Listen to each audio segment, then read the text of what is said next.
Hello dear students, in the last video I have discussed about the aggregate demand curves with the diagrams and the explanation. Today I am going to explain the equilibrium in terms of aggregate demand and aggregate supply.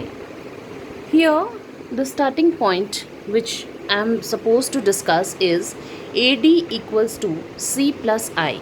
AD is aggregate demand, कुल मांग. C is your consumption, that is उपभोग, and I is your investment, that is निवेश. This is your AS.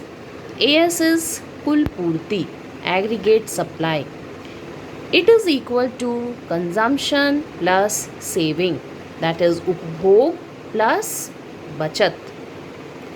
जब हम देखते हैं किसी भी अर्थव्यवस्था के लिए संतुलन बहुत ही ज़रूरी तथ्य है. किसी भी अर्थव्यवस्था के लिए बराबरी या संतुलन बहुत ज़रूरी है. यहाँ आप देखते हो AD और AS को आपस में बराबर करने के लिए हमने C और C को कट किया है. Then we get S equals to I, that is saving is equal to investment, बचत equals to निवेश. अब हम देखेंगे अपने शेड्यूल को. ये इसे शेड्यूल कहते हैं, इसे अनुसूची भी कहते हैं हिंदी में. यहाँ आप देखोगे कि first heading is employment level in 1000. This is aggregate supply column in crores, aggregate demand in crores. In employment level, we have taken the figures as 0, 10, 20, 30, 40, 50, 60 and so on.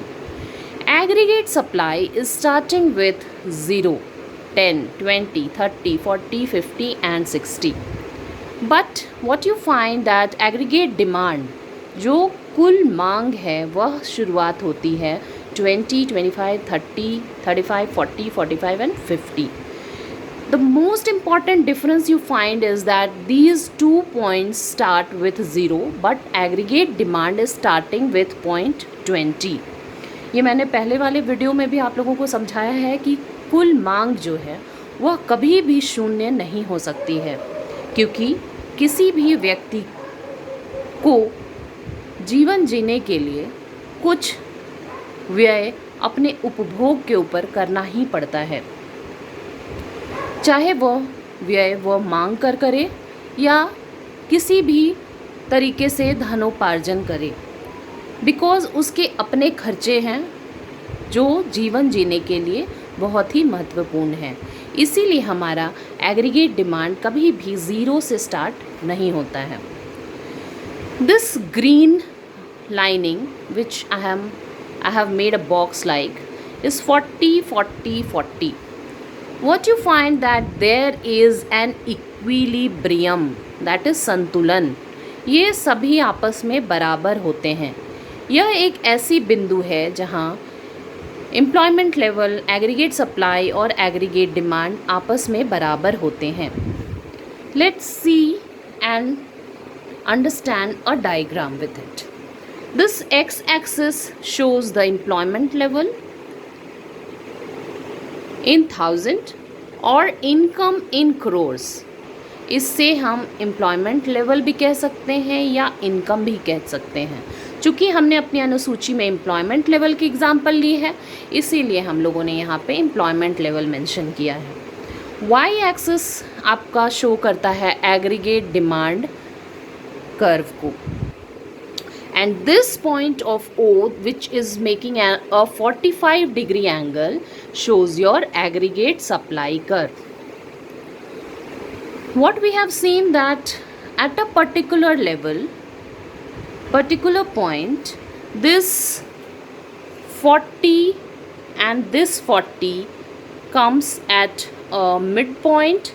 This is known as point of equilibrium. किसी भी अर्थव्यवस्था के लिए संतुलन बहुत ही महत्वपूर्ण है. इस तालिका से हमें यह ज्ञात हो रहा है कि आय और रोजगार का संतुलन स्तर का निर्धारण उस स्थिति में होगा जिसमें कुल पूर्ति और कुल मांग बराबर हो जाएगी। यहाँ हम देख रहे हैं कि संतुलन की स्थिति में 40,000 लोगों को रोजगार प्राप्त हुआ है, क्योंकि रोजगार के इस स्तर पर कुल पूर्ति 40 करोड़ और कुल मांग भी 40 करोड़ आपस में बराबर हैं, जो मैंने पॉइंट ई से आपको दिखाया है। अब यहाँ एक सवाल उत्पन्न हो सकता है कि what happens if AS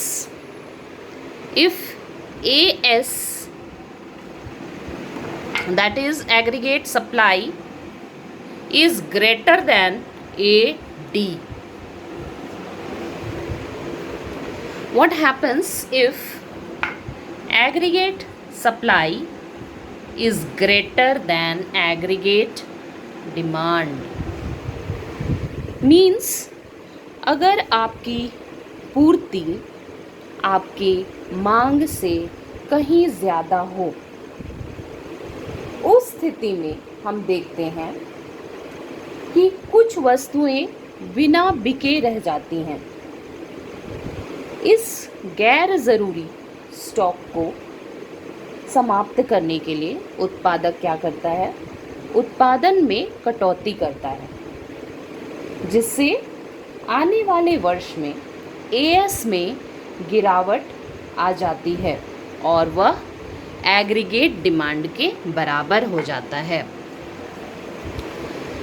मैंने यहाँ पे एक बताया आपको कि जब एग्रीगेट सप्लाई या किसी भी वस्तु की कुल पूर्ति ज़्यादा हो रही है मांग से, उस स्थिति में जो उत्पादक है वह आने वाले वर्ष में उस पर्टिकुलर गुड्स की प्रोडक्शन को रोक देता है, सो दैट कि वह एडी वक्र के बराबर हो सके। Similarly, next question arises that when AD is, that is aggregate demand is greater than AS, जब हमारी मांग जो है वह ज़्यादा है पूर्ति से, उस स्थिति में क्या होती है? उत्पादक जो होते हैं वह डिज़ायर्ड स्टॉक को इकट्ठा करने के लिए आगामी वर्ष में अधिक उत्पादन की योजना बनाते हैं, और उससे क्या होता है? एग्रीगेट सप्लाई और एग्रीगेट डिमांड आपस में बराबर हो जाती है। तो यह है हमारा mathematical expressions and behaviour of aggregate demand and aggregate supply curve with the schedule and the diagram, which you have studied, that there is a necessity of equilibrium in an economic system.